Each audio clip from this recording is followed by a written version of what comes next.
Urusi imedai kufanikiwa kudungua ndege ya kivita ya kisasa ya Marekani aina ya F-16 iliyokuwa ikitumiwa na Ukraine kwa kutumia mfumo wake wa ulinzi wa anga wa S-300, hatua inayoweza kuashiria mabadiliko makubwa muhimu katika mizani ya nguvu za anga kwenye vita vya Ukraine.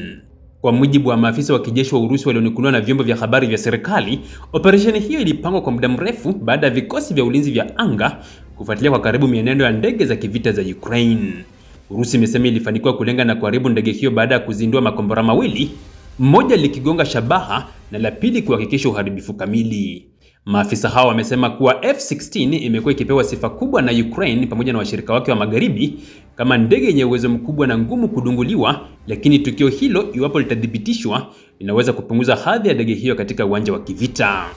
Tahadhari hiyo pia imekuja huku Urusi ikidai kuwa imekuwa ikidungua idadi kubwa ya silaha za kisasa zinazopelekwa Ukraine, zikiwemo makombora ya ATACMS, mifumo ya HIMARS, mabomu yanayoongozwa na teknolojia ya kisasa pamoja na malengo mengine ya kijeshi ya anga nchini Ukraine. Hadi sasa, Ukraine wala Marekani hawajathibitisha rasmi kudunguliwa kwa ndege ya F-16, na wachambuzi wa kijeshi wanasema taarifa hizo zinahitaji udhibitisho huru kutokana na mazingira ya vita vya habari vinavyoendelea kati ya pande husika.